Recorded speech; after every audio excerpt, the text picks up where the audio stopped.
living without complete control, but with full awareness.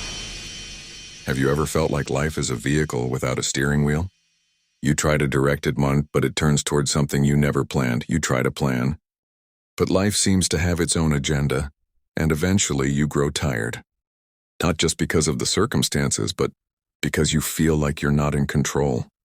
But what if I told you that you were never in full control to begin with? What if all this time, you've been exhausted from gripping tightly onto something that was never truly yours to hold? That's the starting point of Stoic wisdom, letting go of the illusion of control over the world, and cultivating full awareness of yourself. Most people want a tidy life.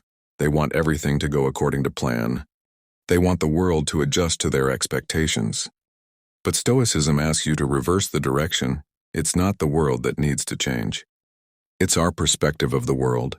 It's not others who must become better, but our thoughts that must become clearer. And from there we learn to accept, not surrender, but to accept, and with our head held high and our heart fully aware. Because life won't always be pleasant. The people you help might betray you. The plans you build might fall apart. The love you protect might walk away. But none of these are reasons to be broken, because Stoicism does not teach you how to avoid suffering. It teaches you how to remain calm within it. Peace does not mean you feel nothing. It means you are no longer enslaved by what you feel. And that takes training.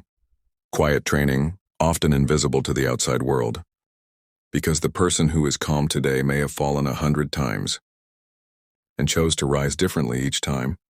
Our thoughts, if left unchecked, can become our worst enemy. They can turn a small fear into a great panic. They can turn a single failure into your entire identity. They can ruin an entire day because of one negative comment. That's why Stoicism always returns to one essential practice. Train yourself to distinguish what is within your control and what is not. Praise, not in your control. Weather, not in your control. Other people's attitudes, completely outside your power. But your thoughts, your responses, your decision to remain calm, that's your domain. That's where your strength lives. And the more you focus your energy on that inner space, the stronger you feel. Not because life gets easier, but because you've stopped wasting energy on things that never belong to you. You begin to notice something. The calmer you are, the clearer you see. When you're no longer desperate to control everything, you gain something far greater. You gain freedom. Not the kind of freedom they sell you in slogans, but the real kind. The one that lives in your breath, in your silence, in your ability to respond with intention rather than reflex. Most people react, they are pushed and they push back. They are judged and they judge in return, they are offended and they strike. But you don't have to live that way, because in that space game between what happens and how you respond, you are free.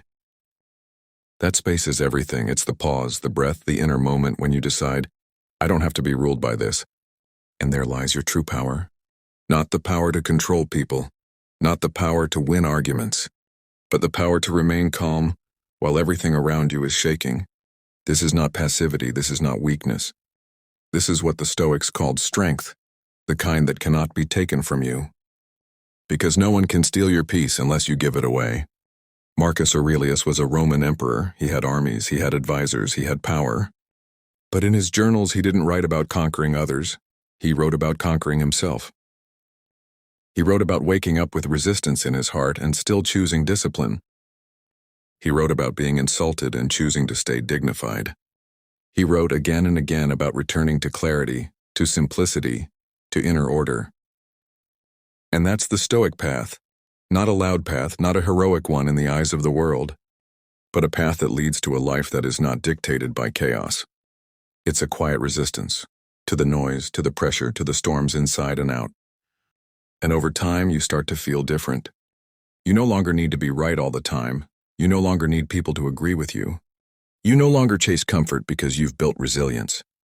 You learn to let go, not because you don't care, but because you care about your peace more than your pride.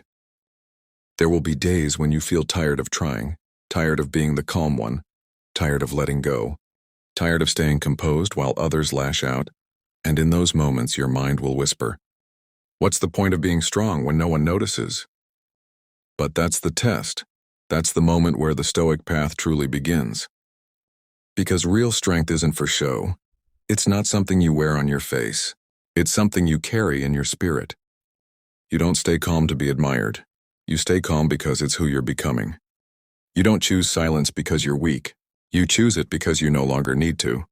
Defend what you already understand. You don't walk away because you've lost. You walk away because peace is more valuable than victory. And when you do that, again and again, without asking for reward, without seeking recognition, you begin to feel it, a deep, unmoving center within you. That center becomes your anchor, not just in hard times, but in the everyday chaos of modern life. Because let's be honest, life today is noisy, fast, full of distraction. Everyone is reacting, judging, speaking, fighting. Very few are listening. Very few are watching themselves. Very few are present. And Stoicism is the quiet art of presence. It's not about withdrawing from life. It's about showing up differently. With awareness, with poise, with courage. Epictetus was born into slavery. He had no possessions, no title, no freedom in the eyes of society. But he discovered the only freedom that mattered, the freedom to choose his response. No one could take that from him. Not the harsh master, not the unjust world, not fate itself. And that's what made him powerful, because when you own your mind, you can never be owned by anyone else. Think about it. When someone insults you, they expect a reaction. When you don't give them what they expect, you confuse them. You disarm them, you reclaim your dignity. This is not pride, it's not ego, it's sovereignty. A Stoic doesn't need to dominate others, he just needs to govern himself. And in doing so, he influences the world, and not through force, but through example. There is a kind of power that doesn't need a spotlight. It doesn't need applause, it doesn't shout or boast. It moves quietly, like a steady river, strong, not because it crashes through mountains, but because it carves through them patiently, endlessly. That's the kind of strength Stoicism teaches, the kind that endures, the kind that bends but never breaks. Because what breaks you is rarely the weight of the world, it's how you carry it. It's how you speak to yourself when things fall apart. It's what you choose to hold on to and what you dare to release. Some people carry the past like chains, every regret, every betrayal, every failure, or dragging it into every new day. But the Stoic says, you are not your pain. You are not your mistakes. You are not what happened to you. You are how you choose to move forward.